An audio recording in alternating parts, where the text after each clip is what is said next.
Okay, we're good? We'd like to start our planning commission for September 8th, 2020 at 6 p.m. I'd like to all stand for the Pledge of Allegiance. Put your right hand over your heart. I pledge allegiance to the flag of the United States of America and to the republic for which it stands, one nation, under God, indivisible, with liberty and justice for all.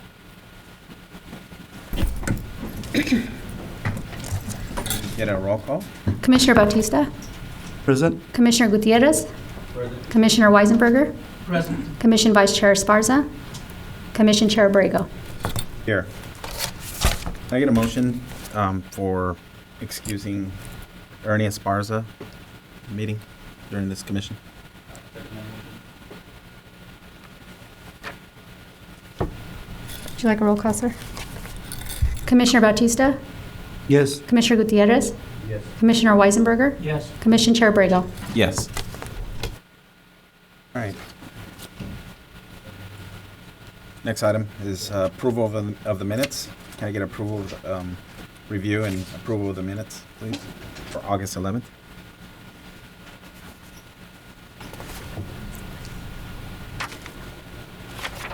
Motion. Motion to approve the minutes? Second.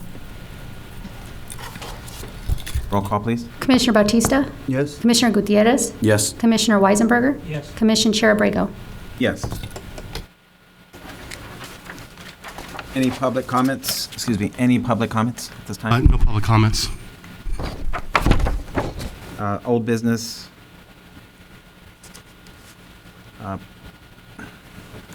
I guess we'll start off with the public hearings.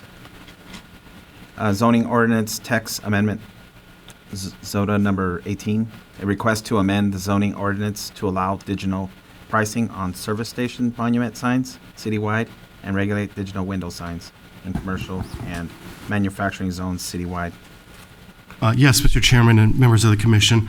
This item was continued from the August meeting, and as Commission Chair Abrego stated, this is a request to amend the municipal code to allow for digital pricing on gas station monument signs and to allow digital window signs in commercial and manufacturing zones. And Assistant Planning Director John King will go over this item with you. Thank you, John Carver. Thank you, Commission Chair Abrego and Commissioners. Happy to have us all here in the same room. Right. I think this is the first time, so it's very exciting. As John mentioned, this is a zoning ordinance text amendment, which is our opportunity to recommend to the City Council changes to the municipal code in terms of land use. So we're looking at digital pricing on gas stations, on their monument signs, and digital window signs. So again, this is a request to basically recommending to the council adoption of we call these a ZOTA, zoning ordinance text amendment, to allow digital pricing on service station monument signs citywide and to regulate digital window signs in commercial and manufacturing zones citywide. A little bit of background. So go back 7 years. The City Council, after a recommendation from the Planning Commission, the City Council ended up denying a recommendation. So the council considered allowing pretty elaborate digital signs, so that the types where a sign could change different images, flash, and kind of like imagine downtown Los Angeles or LA Live or Las Vegas maybe. So they denied that. They determined that those signs are inconsistent with city standards. They gave a number of reasons for their determination. They thought it would be a nuisance. There would be a nuisance from the illumination. Good focus on driver distraction. So, you're in a car, a vehicle, you're driving. You're compelled to continue looking at these changing graphics. And aesthetics. They thought, back to Las Vegas, that it was a little garish. So here we are, 7 years later. Times change. Maybe we've gotten a little more used to the concept of digital signs in general, but we thought that would be too much to revisit that same recommendation. So we're looking at something very refined. This is limited to, again, gas stations, Monument signs, so kind of a refresher, those are the kind of freestanding signs, some call them like a tombstone sign, that are usually often, or they are often at a street corner, at a street intersection. Gas stations are typically at a corner. So they're no more than 6 feet in height, and just kind of out in front to give you information on what the gas station is and what the prices are. So here's an example of Sinclair. And then also those window digital signs, they've become more commonplace. They're typically installed inside a building, shining through a window to passersby. So, grand opening, you might say flowers, whatnot.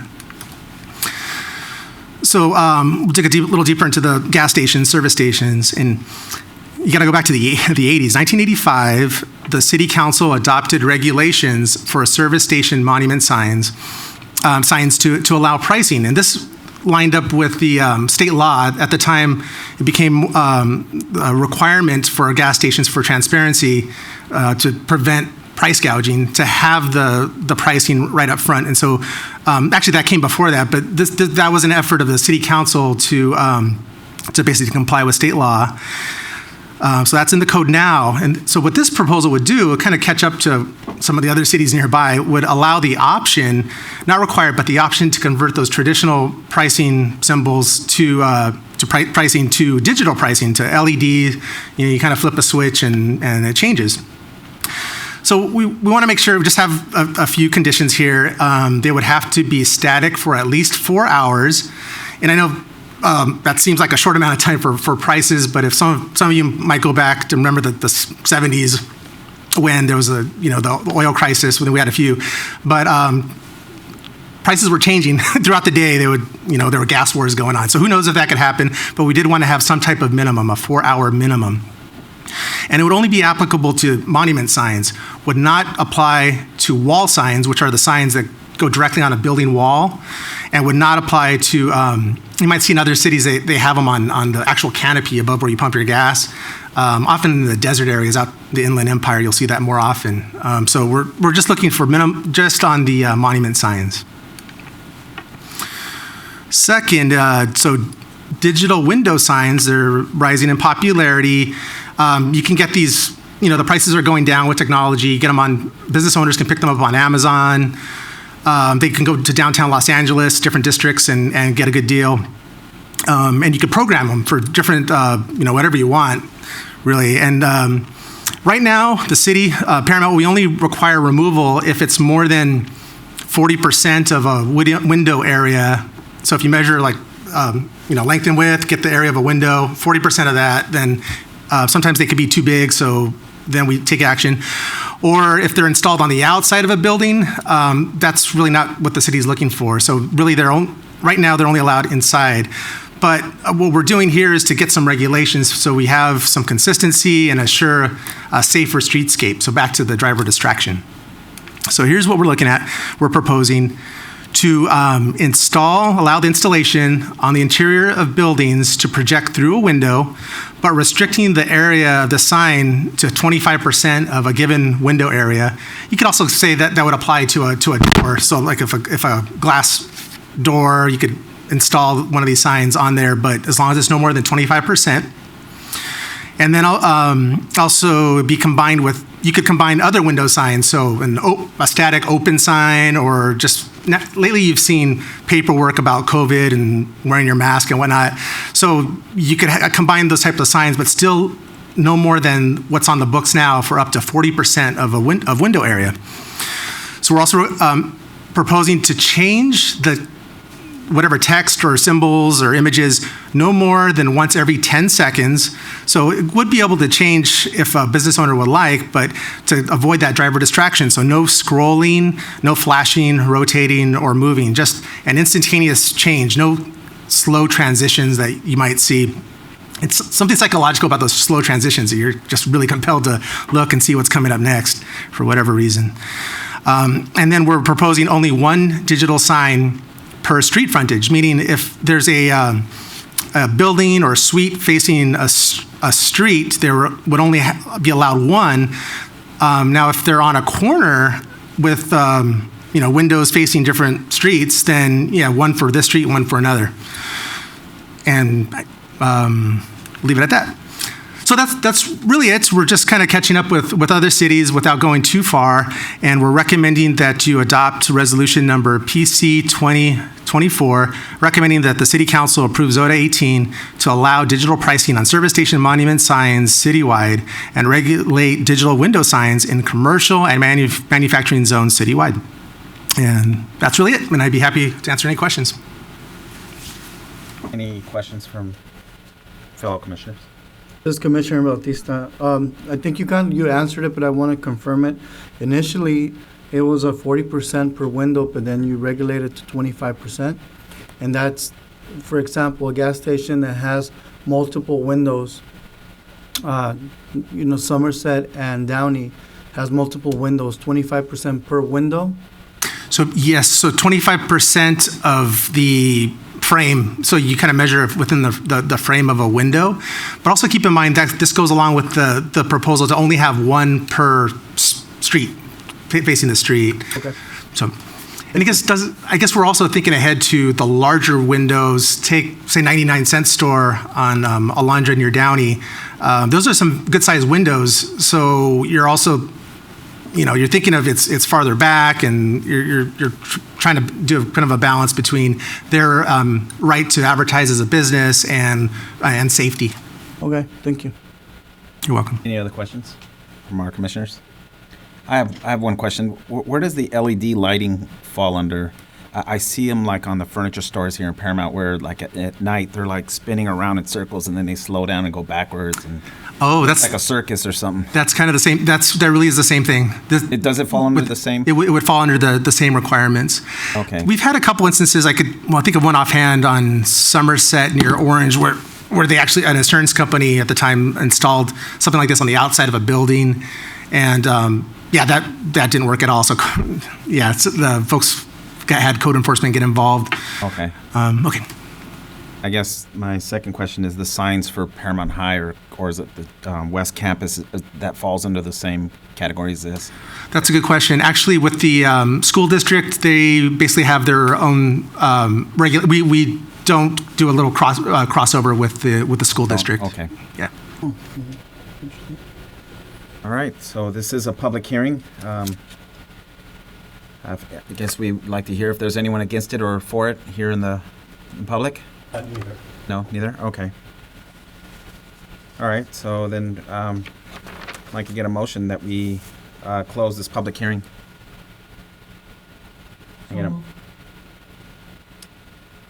Second. Commissioner Bautista, I'll second it. You have a first and a second?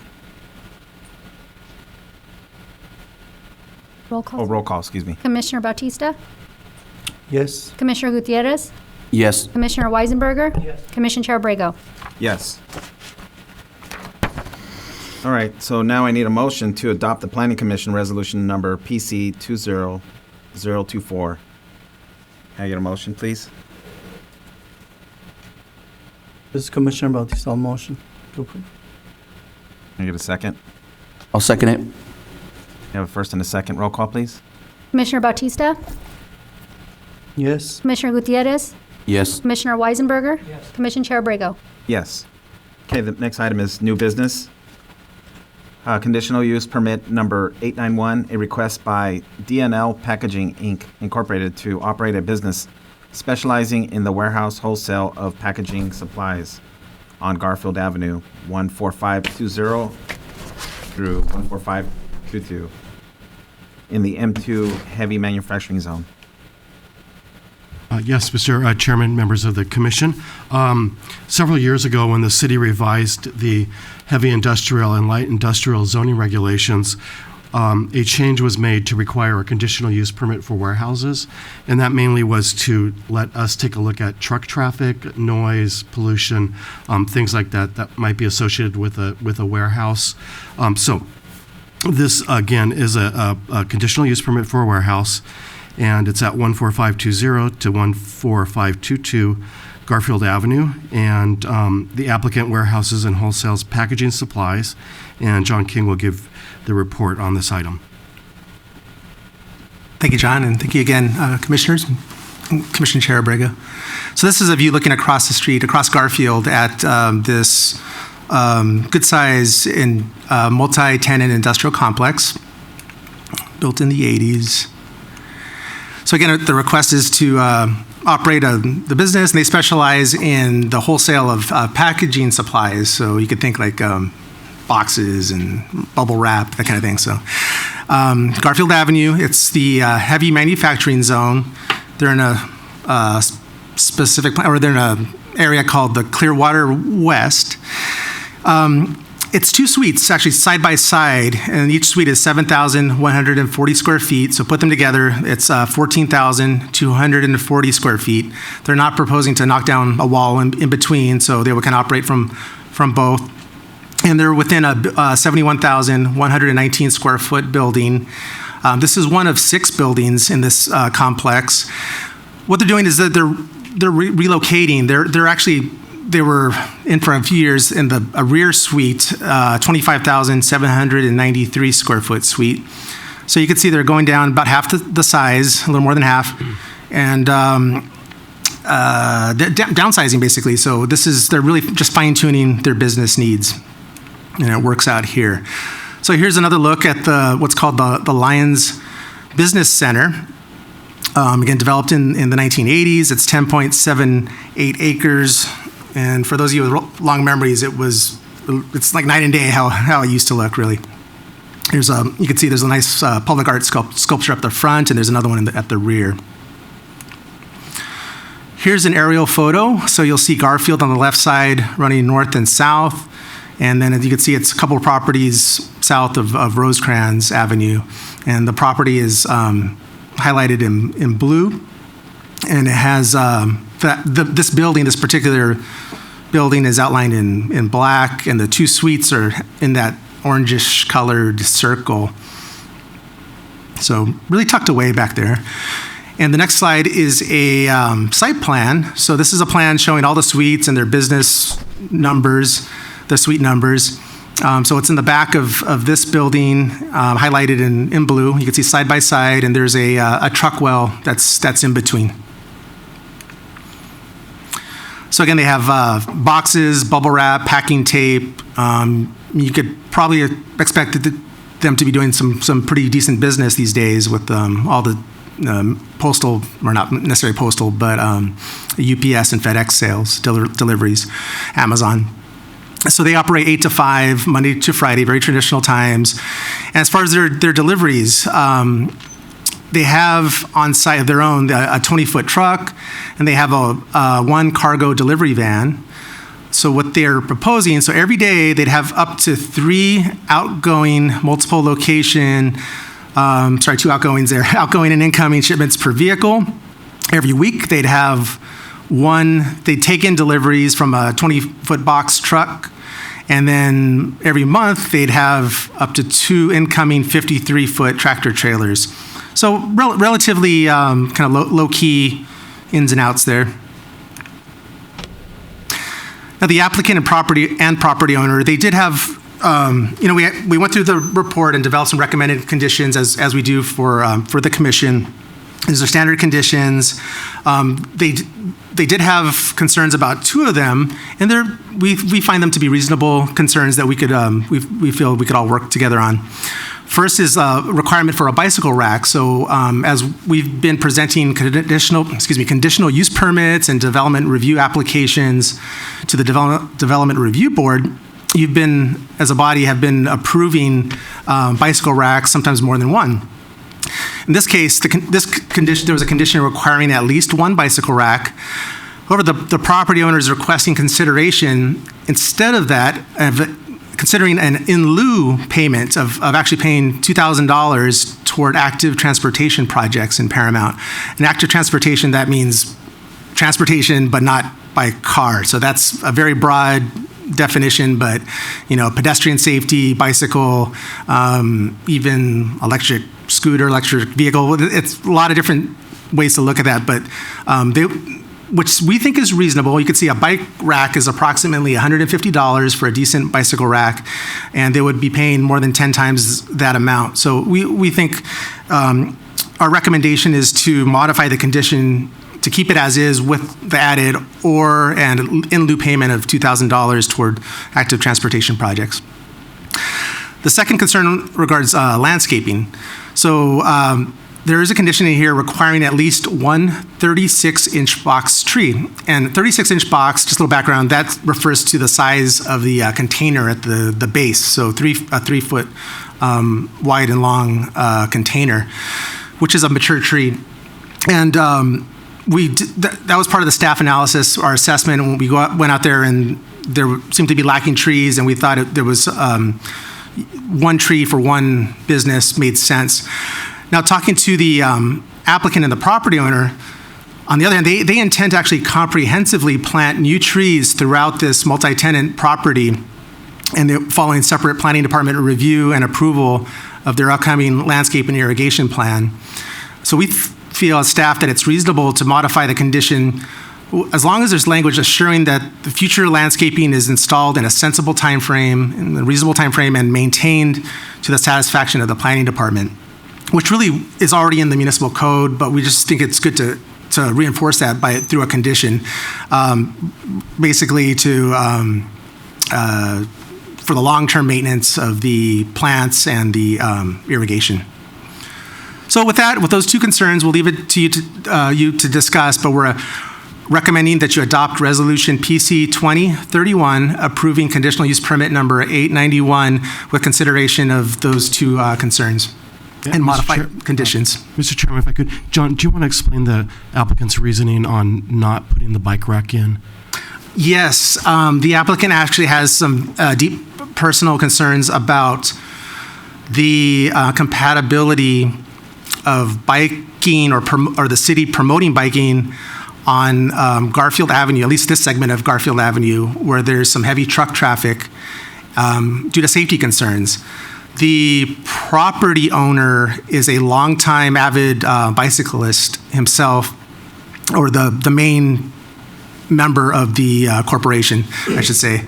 So he actually gave some statistics or some personal information about some friends in his bicycling group that actually they lost their lives, pursuing what they love to do best. So it's a personal issue. So they prefer at this time not to require it for this property, and they're more than willing to pay that in lieu fee. Okay.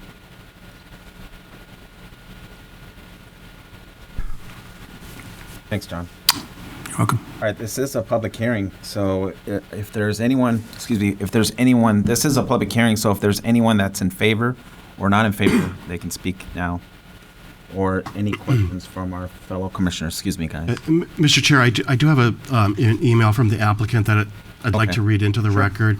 It basically goes hand in hand with our recommendations on the bike rack and the landscaping.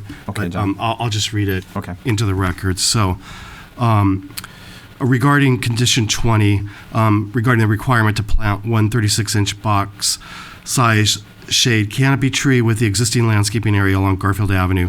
The owner of the property is in the midst of a replanting project to replant the landscaping throughout the park with drought-tolerant species and replace the old irrigation system with a new state-of-the-art irrigation system. The owner also believes that the proposed requirement to plant a 36-inch box tree within the small strip along Garfield Avenue is hazardous and not suitable due to the data cable that is buried approximately 3 feet underneath that area. Planting a 36-inch box tree would present an immediate danger, and the potential for root growth has to be carefully considered. The owner's landscape contractor is Tim Valet of Pacific Grounds Maintenance, whose credentials include subject matter expert for the State of California Landscape Contractors License Board. He has been in the business for 26 years and is only one of 6 landscape contractors that write the contractor's license exam for landscape contractors. The majority of the landscaping has already been completed over the last several months. Just today, approximately 15 PVC stakes were placed in the landscaping area within the park, showing the proposed locations for approximately 5 crepe myrtle trees, 5 Carolina cherry trees, and 5 purple flowering plum trees. Root barriers will also be included in the installation of said trees. Tim, the person from Pacific Grounds Maintenance, specifically chose these tree varietals because they are, 1, attractive, 2, have the least invasive roots, and 3, are expected not to cause problems with uprooting the adjacent landscaped areas.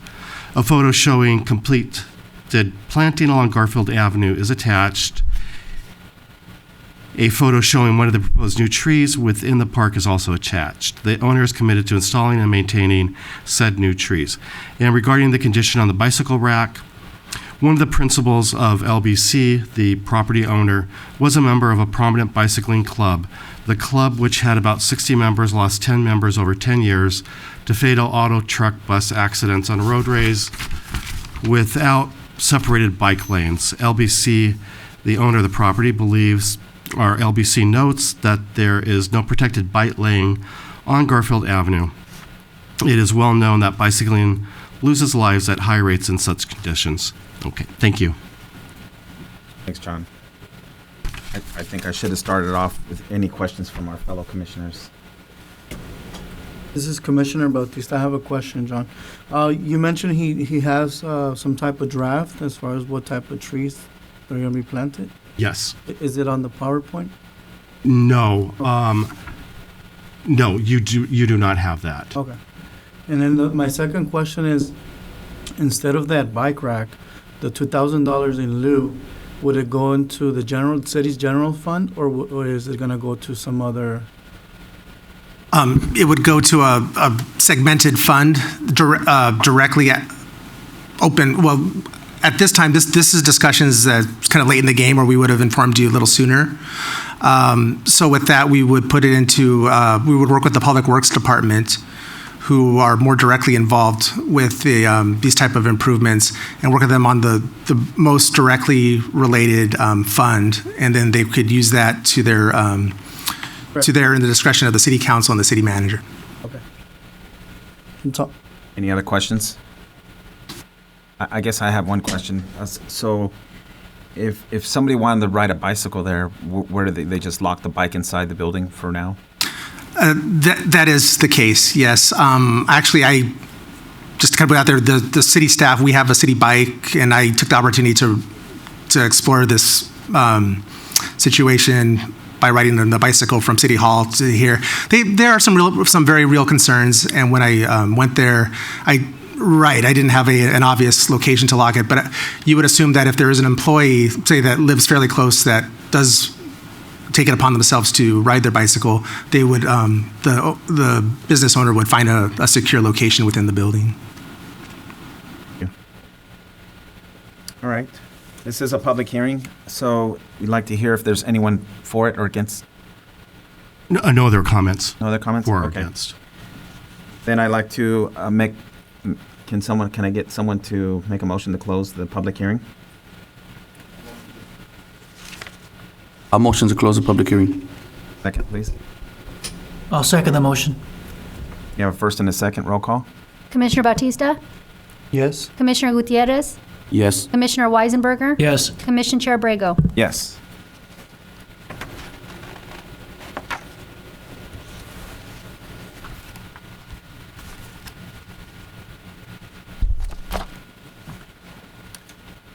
Okay, I need a motion to adopt the Planning Commission Resolution Number PC 20031, approving the request of DNL Packaging Incorporated to operate the business specializing in the warehouse wholesale packaging supplies in Garfield Avenue. I make a motion to approve. Commissioner Bautista, I'll second that. You have a first and a second. Roll call, please. Commissioner Bautista? Yes. Commissioner Gutierrez? Yes. Commissioner Weisenberger? Yes. Commission Chair Brago? Yes.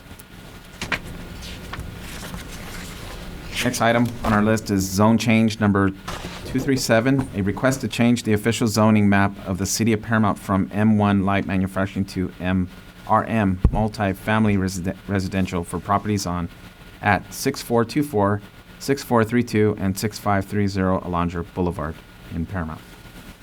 Yes, Mr. Chairman, members of the commission, this zone change on Alondra Boulevard, west of Hunsaker Avenue, is a cleanup zone change to the 10-unit single-family residential project you approved several months ago at 6500 and 6510 Alondra Boulevard. This zone change will give this stretch of Alondra Boulevard a consistent residential zoning, and Associate Planner Raina Schatzel will give you the details. Thank you, Mr. Carver, and good evening, Honorable Chair, members of the Commission. As Mr. Carver stated, this is zone change item number 237 for 6424, 6432, and 6530 Alondra. The zone change is for M1, which is light industrial, to RM, which will be multifamily residential. The properties at those addresses above are currently zoned M1, and they're between Hunsaker Avenue on the east and the Home Depot on the west of the properties. This request will implement the general plan land use designation for the entire block, which is multifamily residential, as Mr. Carver stated. And this is a state requirement. The city is required by state law to implement the zoning code consistency with the general plan. So currently the general plan is residential multifamily. This is an aerial picture of the properties. The two properties, 6424, 6432, are on the left side of the block. And they contain multiple homes about 4 or 5 homes each. And then the property on the eastern side of the block, 6530 Alondra, is actually a warehouse right now, and it was built back in the 80s. Some pictures of the existing site conditions along the block. This is 6424 Alondra with the homes. 6432 Alondra, older homes as well.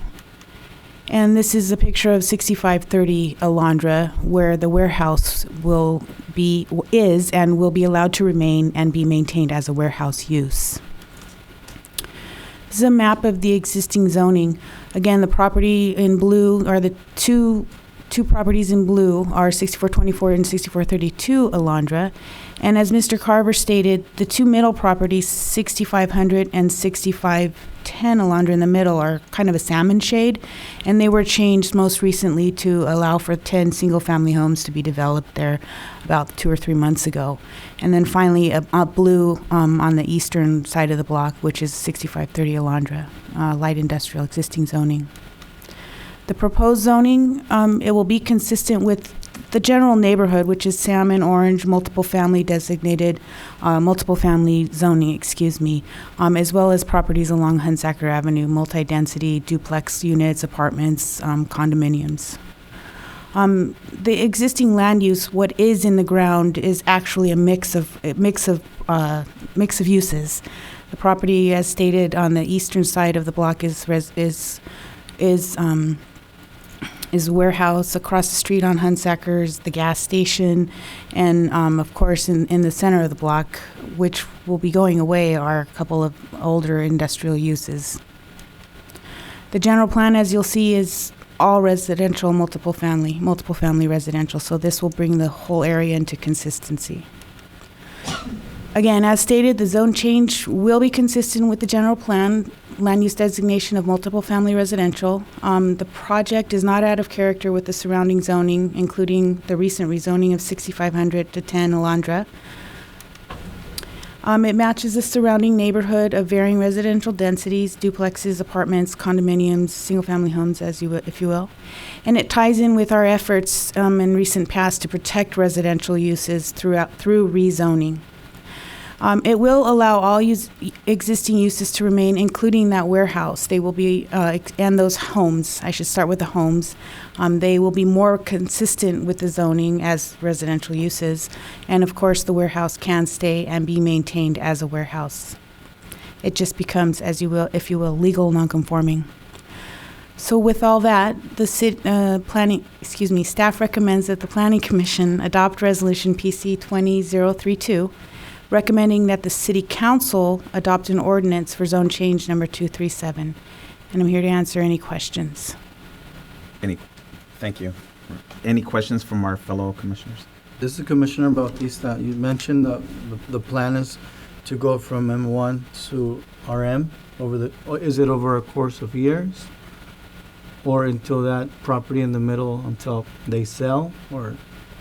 Actually, once the Planning Commission recommends adoption to the City Council, it'll go to the City Council within a couple weeks to a month, and then it'll be final within 2 months after, a month or so after the City Council takes your recommendation.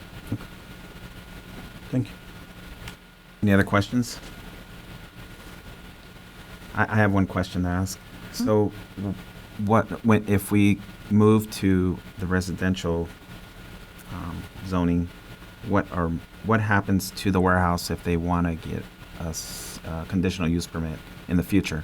Will it be denied?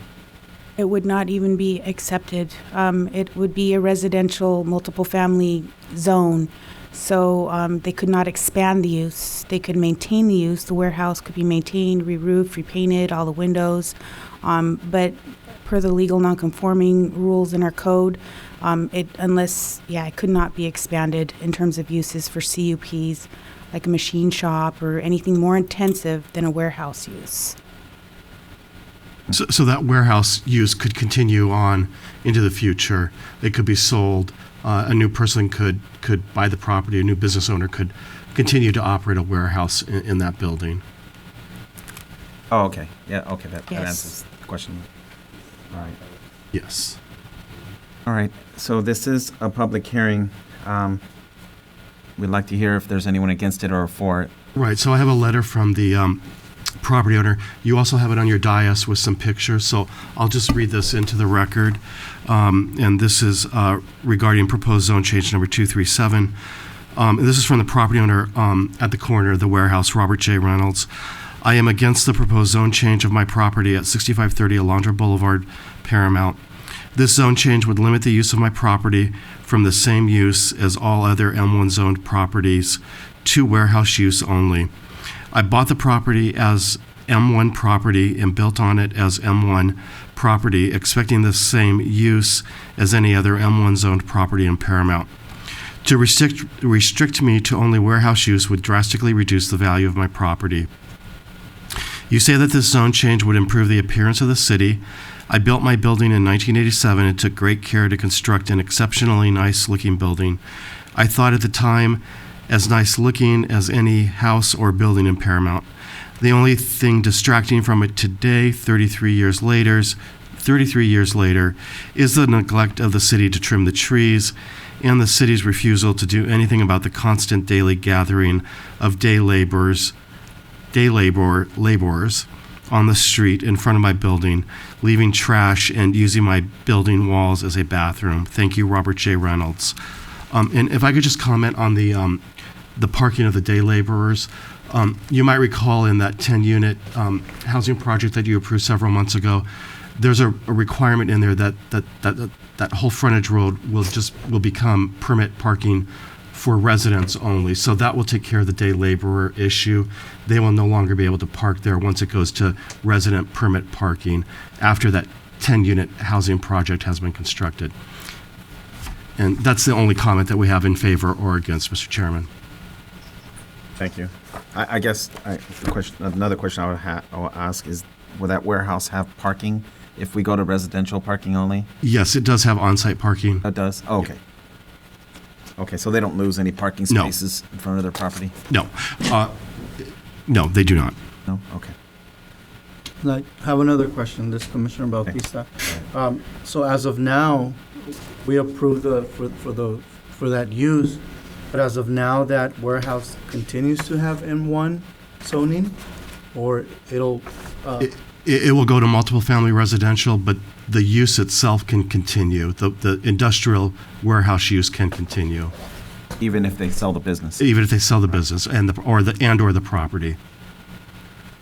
I do have a question, because I know that they can continue to operate as a legally non-conforming, but they cannot modify the existing structure. Does this current owner have any plans, or did they, in the future, have any plans to modify their existing warehouse or expand it? He didn't indicate to us that there are any plans to expand in the future. He, of course, can do maintenance, so interior, exterior maintenance obviously can be done. Even a remodel could be done, but an expansion of the building itself wouldn't be permitted. And that goes for the Chevron station there on the corner as well, right? The Chevron is it's part of a different zone. going that way. So we would end at the end of the cul-de-sac on the frontage road, Okay. this zone change, Okay. right. Any other questions? I'm just going to ask, John, just to be clear, this fellow, Mr. Reynolds, with this change we're proposing here, he's going to be able to continue doing what he's doing now? That's correct. He could continue to use that building as a warehouse. Just so you know, he could not do other light industrial uses in there. The only thing that he would be able to do in the future would be a warehouse use. Okay, so he's not doing anything now that tomorrow or when this is approved by the city council, he's going to have to stop doing? No, he won't. However, he does lose the ability to change uses to other industrial uses if you recommend approval of this and it's approved by the city council. Thank you. I have one last question. Let's say he sells it in 10 years from now, and he sells it to, a local florist or somebody comes in and says, I want to build a church in that area. Is that going to be a possibility since it's not industrial? No, you would only be able to do multiple family residential uses. Okay. If you wanted to change the use. Now, I do have a question. This is the property that's leading toward the Home Depot, right, on Alondra Boulevard? Yeah, Yeah, it's Brandon, do you next wanna bring to the it plan before you back go up? into the. Yeah, because you don't really see a lot of residential as you're driving through here. right. So obviously the manufacturing building is on the corner. Everything to the south and then to the east is residential. Now, can they still build the 10-unit multifamily that is in this middle section without changing the zoning on the yes. other two lots? Yes, because you approved that zone change several months ago. So you approved the land use to allow for that 10-unit single-family residential development.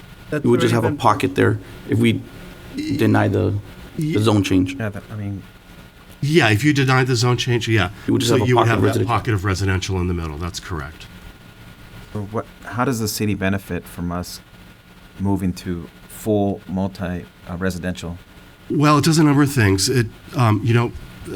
As we move forward into the future, we're trying to get away from industrial uses.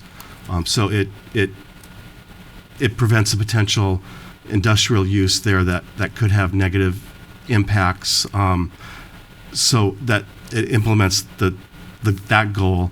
It also implements the general plan land use designation, which the general plan is multiple family residential. The general plan lays out what the city should look like in 10 to 15 years.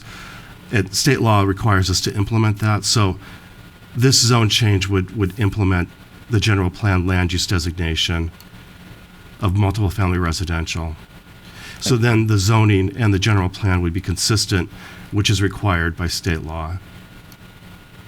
Yeah, I'm okay with that. I mean, we're going into the future, the next 17 to 20 years, with the housing crisis, I think it's obviously going to basically level itself and allow for more families to purchase a home, whatever the case. I wanted to clarify as far as Sure. what this person could do or not do in the future. Right. So thank you. I just want to continue a little bit. The other lot, what's currently existing on the other lot? Not the corner lot, but the other one that we're going to be changing the zoning if it's approved. What's currently existing there? These two here? Yeah. Yeah, so those are residential. They're little detached bungalows. So I'm just curious if it's zoned as M1 light manufacturing, how were they able to build multifamily units there? Oh, that was done under the county. So the county, those houses are old. So the county basically, you could do anything when the county had control of the city. Prior to 1957, when we So incorporated. those are legally non-conforming, but opposite. Yeah, in right. reverse. So if you approve this, they will become more conforming. Yeah. So, Okay. yeah. This is a tricky one. It is. It really is, yeah. All right. Thanks, John. Serena. Do we have a motion already to close the public hearing? Did we do that? We didn't do it yet. Can I get a motion? So moved. Commissioner Bautista, I'll second. We have a first and a second. Roll call, please. Commissioner Bautista? Yes? Commissioner Gutierrez? Yes. Commissioner Weisenberger? Yes. Commission Chair Abrego? Yes. Next one is a motion to adopt the Planning Commission Resolution Number PC 20032, recommending that the City of Council approve the zone change for number 237. Can I get a first and a second? Okay. I move to approve. We have a first.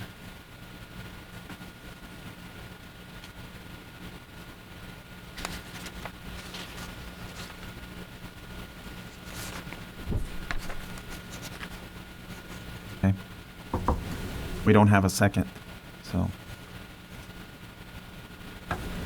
Can we move it to Mr. deny? Chair, just if there is some hesitation on this particular ordinance, I do want to emphasize that you don't have a whole lot of discretion here because, as the associate planner said earlier, we have to make zoning consistent with the general plan.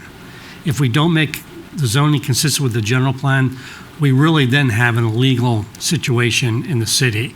When the general plan was changed to make that residential or multifamily, the zoning had to eventually be consistent with that. So you really need to approve this or recommend approval of the ordinance in order to be consistent with the general plan.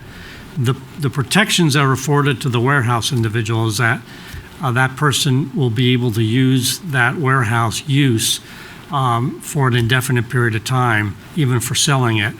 A lot of cities, what they do when they want to make changes in the city as far as changing from manufacturing or industrial to residential, many cities will have amortization provisions in those ordinances or in the general plan, which means that the particular property owner that has maybe a warehouse like this will be able to use it only for a certain period of time before it has to conform to the residential.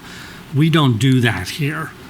We allow that person to have a legal non-conforming use for as long as they can, but we have to make sure that the zoning is consistent with the general plan. So if you're thinking a little bit about, well, gee, I don't know if I want to approve this, that's really not a legal option.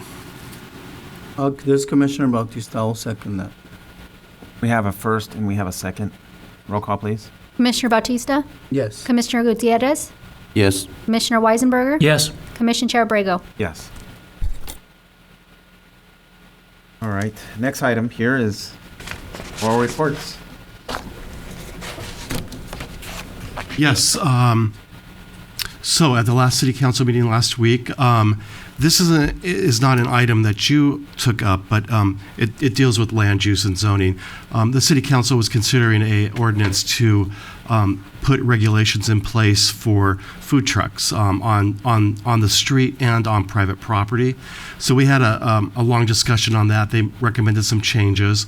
So we'll be coming back probably in several weeks with the changes that they recommended, which will allow for food trucks on the public street and also on private property. You're probably aware food trucks are kind of really popular right now. They're kind of like an incubator for kind of gourmet type restaurants. So anyway, that was one item that they reviewed, and the John, what was the other item? What else did they? That was a big item, John. That was a big item. Yes. That lasted a long time. So. Yeah. So anyway, that concludes that. Thank you.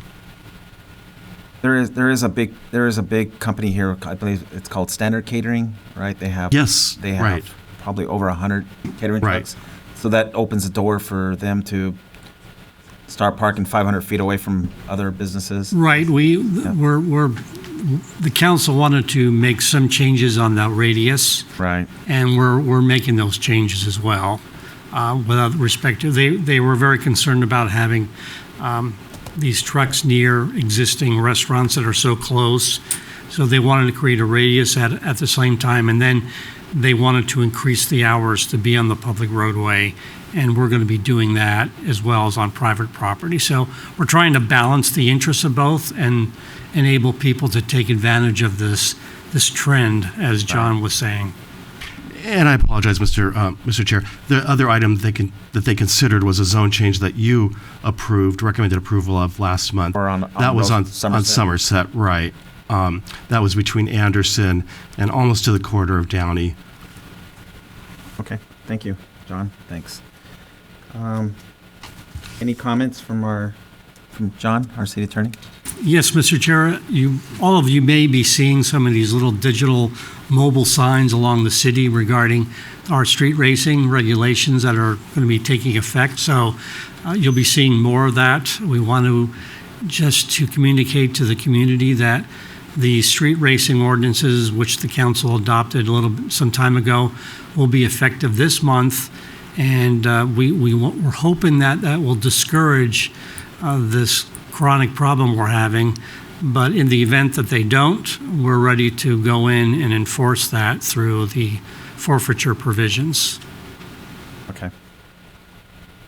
I have a silly question to ask. I mean, because I know when you're driving down Paramount Boulevard, there's that speed limit sign that like goes crazy when you're going the speed limit. It tells you you're going 83 miles an hour when you're actually going 35 or 25. I don't know if you guys seen that. It's right next to the Paramount swap meet. But, so, Yes, I have not seen that. I need to fix that. I can pass it on to our Public Works Department. We'll make sure that you're not speed racing. I don't know if any other commissioners seen that. It's right along the Paramount swap meet. So makes you feel like you're going like 80 miles an hour when you see that sign. It says too fast. Anyways, that's all. Any comments from our fellow commissioners? Okay. Any comments from our staff? Yes, I just have one comment. I'd like to introduce our new planning intern, Christian Santana, standing in the back there. So Christian Santana received his Bachelor of Arts in Political Science and Public Administration from Cal State Fullerton in 2017.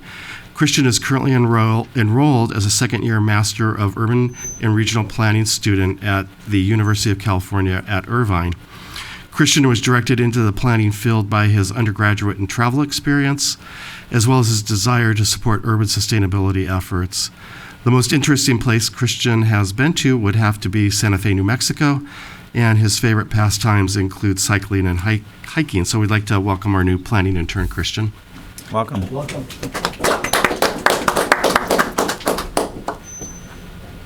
All right.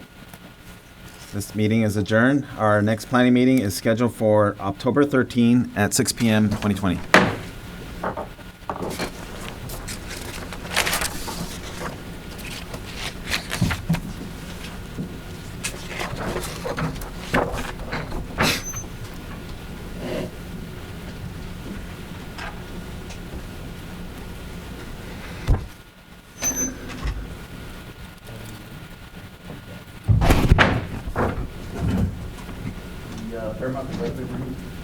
The review board is called to order. Would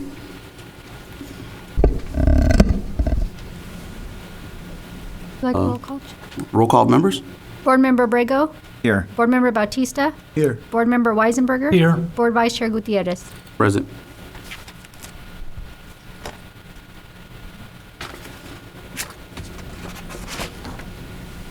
Motion to excuse Ernie.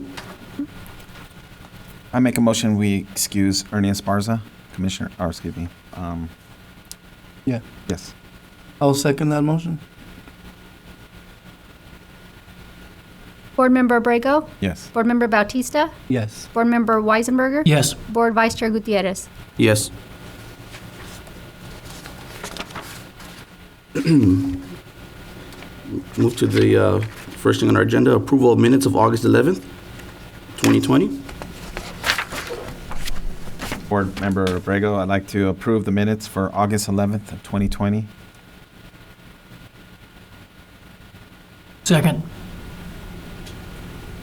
Board Member Brego? Yes. Board Member Bautista? Yes. Board Member Weisenberger? Yes. Board Vice Chair Gutierrez? Yes.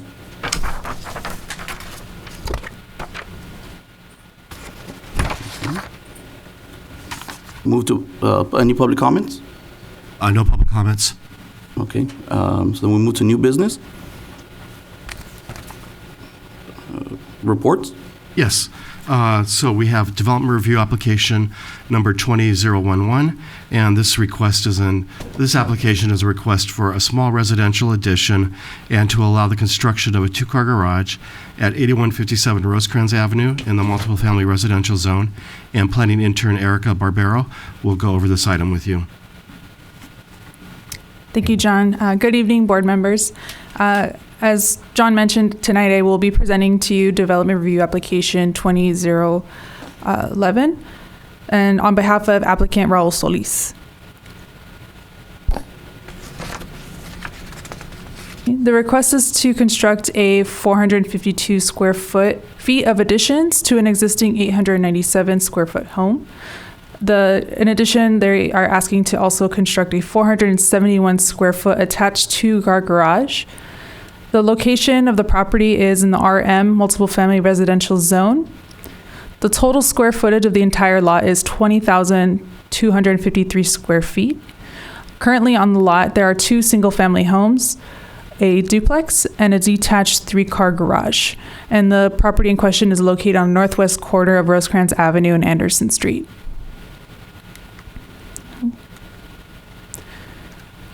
Here's an aerial image of where the property is located. Again, the lot is pretty big. It is highlighted in the yellow there. The project will be taking place in the area that's highlighted in red. Again, it is located on the corner of Anderson and Rosecrans Avenue, right across the street from the Wiener Schnitzel. Here you see an image of the front house. So the property or the house where the projects will be taking place is right there on the corner. Right next to it is the neighboring home also on this property. Here is a site plan of the entire property. Again, the house where the projects will be taking place is right there on the corner. On the highlighted yellow is what the projects will look like. There is a lot of landscaping on this property. Towards the rear, you see a three-car garage and then next neighboring two homes. Here in this image is where one of the additions will be taking place. As a condition of approval, the applicant agrees to clean up the debris in the area and remove any unpermitted structures that are on the property. Here's the floor plan of what the finished project would look like. So the additions will add 2 additional bedrooms to the house, a little bit more extra space to the house, as well as an attached 2-car garage, which leads, the driveway leads into Anderson Street. When complete, the renderings demonstrate what the house would look like. Staff recommends the approval of application 20011. Applicant is on standby in the event that you all have any questions for him. Thank you.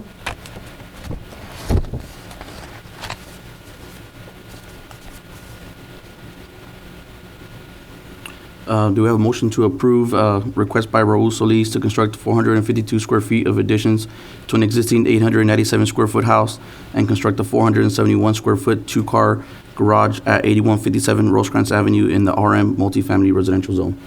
Just Commissioner Bautista, I'll move a motion to approve. You got a second? I'll second. Abrego. I'll second. Board Member Abrego? Yes. Board Member Bautista? Yes. Board Member Weisenberger? Yes. Board Vice Chair Gutierrez? Yes. Move on to item 3.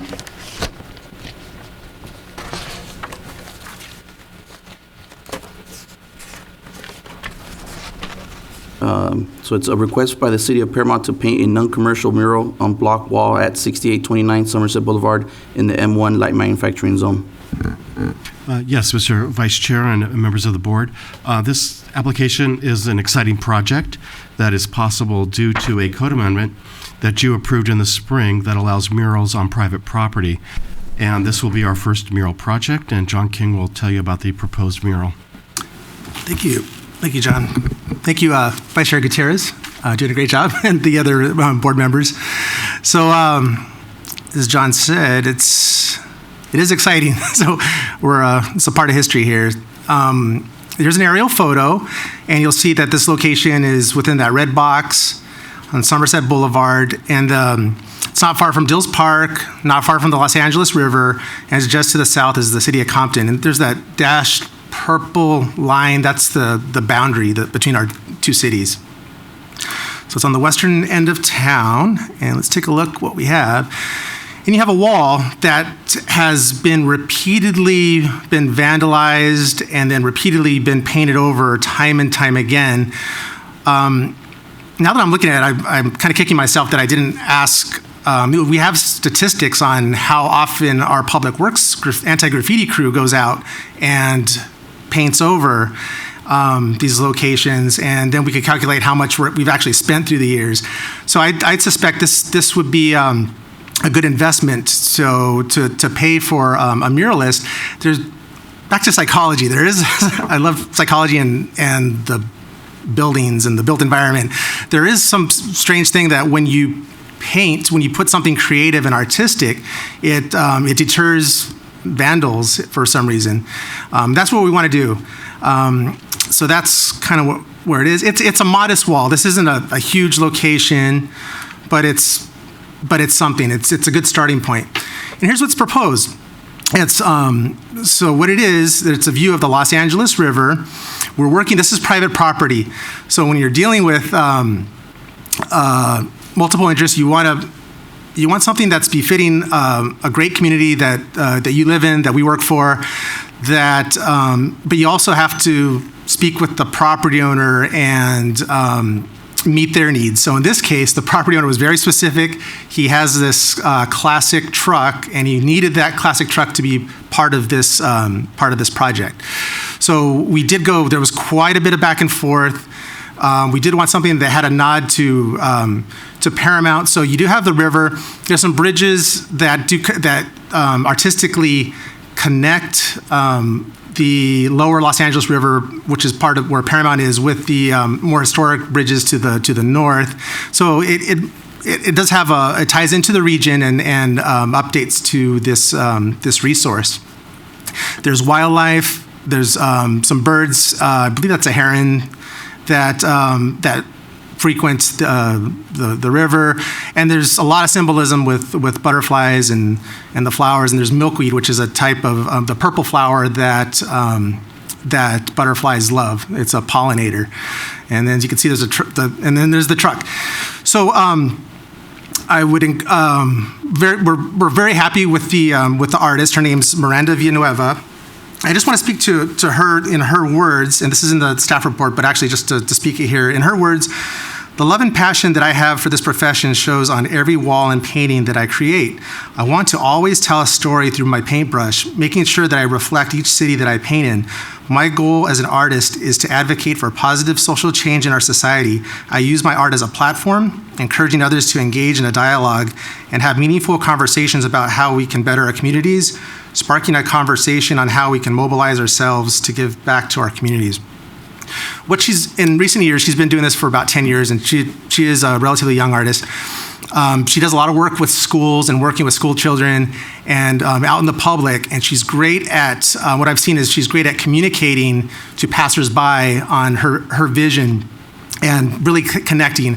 And she does have why we kind of made this connection between this artist and this property owner. Back to the truck, she has painted some classic cars in the past, so she does have the skill.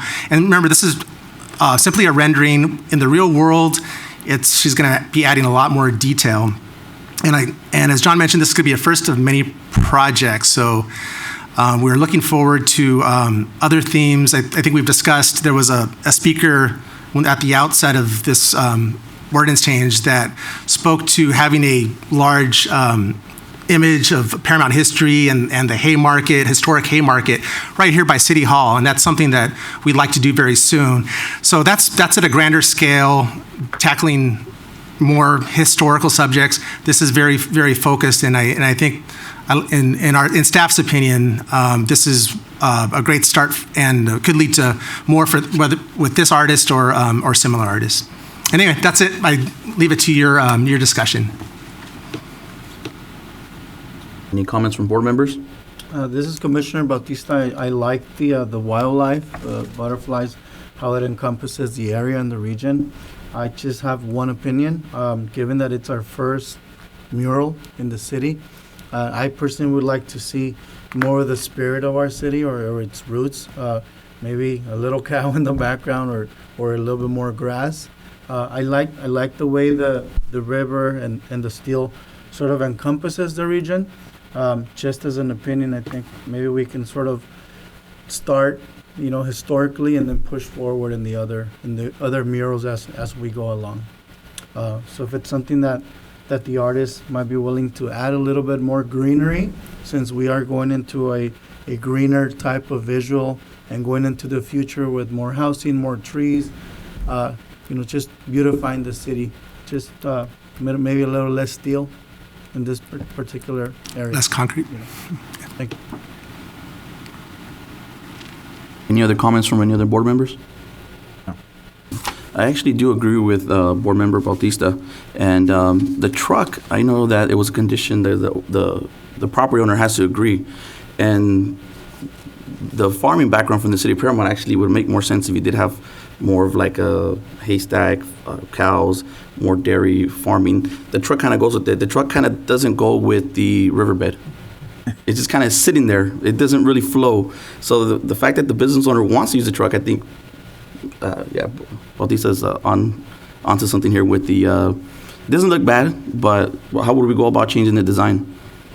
Yeah, so what I'm hearing is that we take these comments very seriously, and I think this will lead to a final vote, but we could very much consider this maybe 99% there. I'm hearing just some touch-ups, and John Carver, I think this was probably 10 schemes to get to this one. Well, we'll definitely be bringing more murals to you in the future. In some respects, you have to you have to respect the vision of the artist, and we've pushed her a little bit to kind of incorporate what you see here. I'm afraid if we push it more toward a dairy and cow, that's going to lose her vision. And the owner of the property is happy with this too. So I understand the desire for the history of the city. But again, now that we've started this, we'll be bringing more murals to you in the future, and perhaps the next one could encompass the history of the city.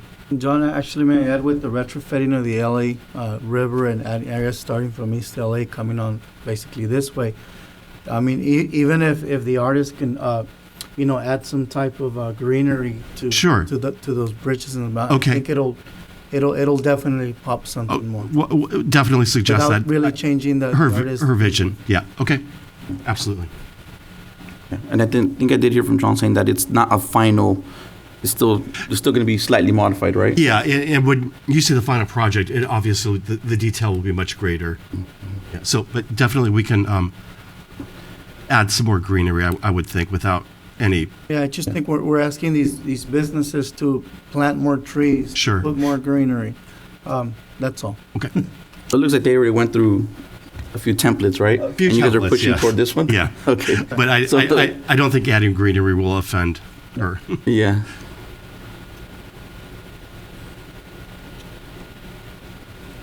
Okay, sounds good. You need a motion? Or, I'm sorry. Do I get a motion to approve? I make a motion. This is Abrego. Make a motion to approve the request of the City of Paramount to paint the non-commercial mural on Block 6529 Somerset Boulevard. It's Commissioner Bautista. I will second that motion. Board Member Abrego? Yes. Board Member Bautista? Yes. Board Member Weisenberger? Yes. Board Vice Chair Gutierrez? Yes.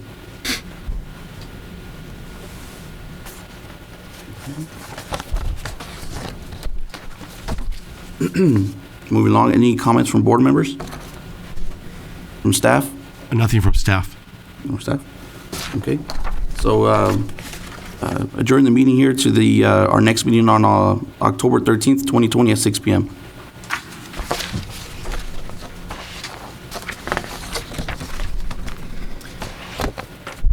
Okay, this is Commissioner Weisenberger.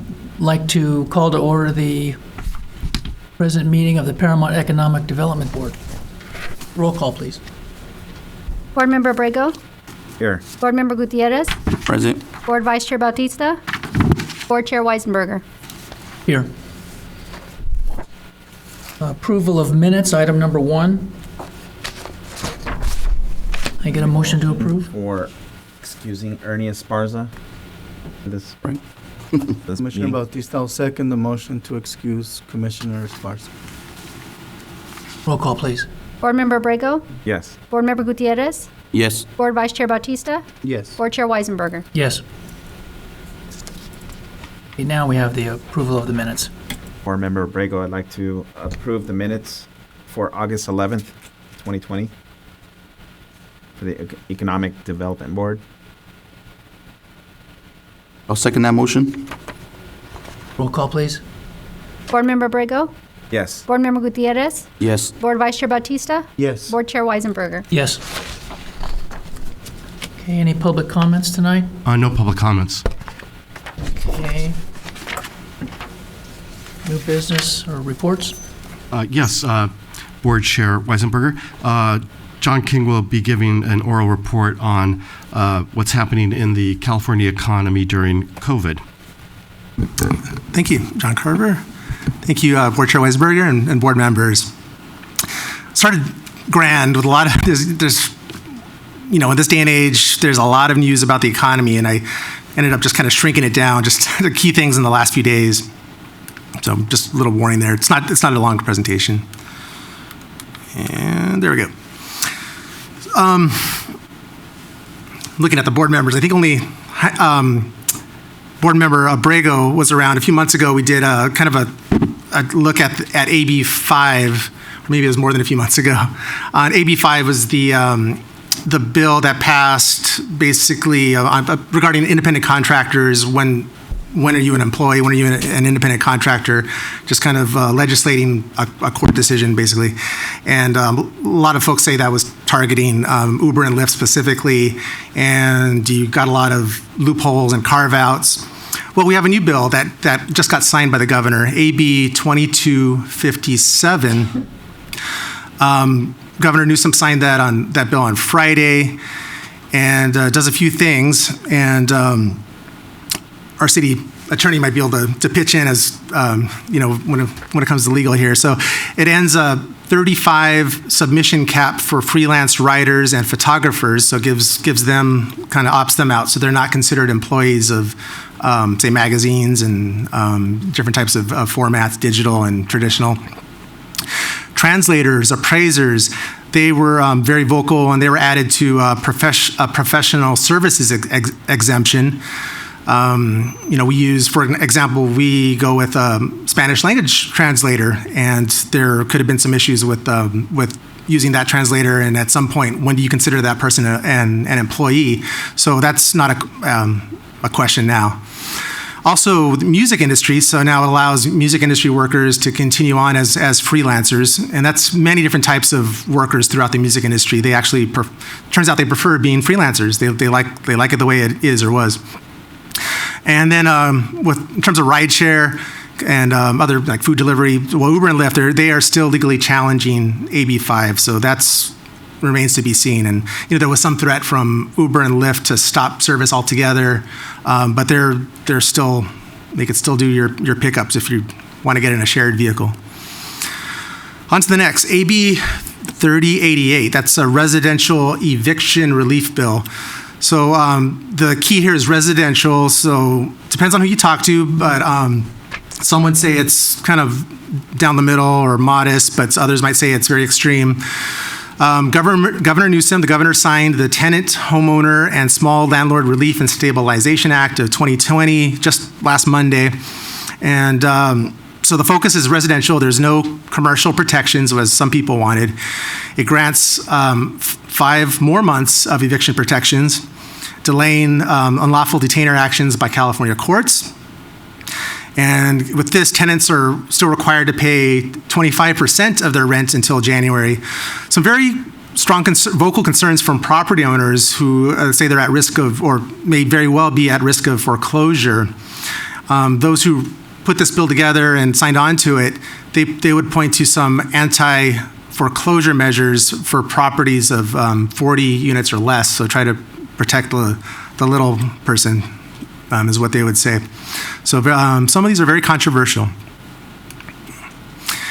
And this is just the third, the last update. Unemployment benefits, supplemental unemployment benefits. So now as unemployment has ticked up with COVID and people not being able to work, the Congress was unable to come to an agreement. So the president issued an executive order called the Lost Wages Assistance, and it kind of went down to states to kind of start off by issuing payments. Well, finally, this is weeks later, the EDD, the Employment Development Department of California, the unemployment office, you'd say, the EDD started mailing $900 checks and federal supplements just this week. And that covers 300 times 3, that's 3 weeks. And that's, again, it's a stopgap measure, and this money comes from FEMA, so it's from the federal treasury. 3.1 million, it says dollars, but it should be 3.1 million people are unemployed in California due to COVID-19, and they're ineligible if they were only qualified for less than $100 a week previously. So those are at the lower end of the scale, are not part of this assistance. As one thing that's commonly known is that unemployment benefits, although they may add to maybe the federal debt, that money is known to circulate within the local economy. So it could be very helpful for cities, and you buy the basic needs. So it could be an economy lifter in the short term. And that's really it for now. And I'd be happy to answer any questions or try to answer. Thank you, John. Any questions or comments here from our board? I have a question. Yes, sir. Do we know the number of unemployment rate here in Paramount? That's the thing. There's good statistics. Well, I have a mixed answer. Statistically, by county, it's a decent number, and this is based on formulas and whatnot. When you get down to the city, they actually all they do is they do a divisor. So it's really not a good number. Yeah, so just keep that in mind. But right now, unfortunately, I don't have a number for you about the rate. But just be careful when you do see a number. You can go to the EDD website and pull a number for the city of Paramount. But there's a lot of caveats and asterisks by that number. When you get down to the local level, it's difficult. Thank you. Any comments from staff? No comments, sir. Okay, then this meeting will be adjourned until our next meeting, October 13th.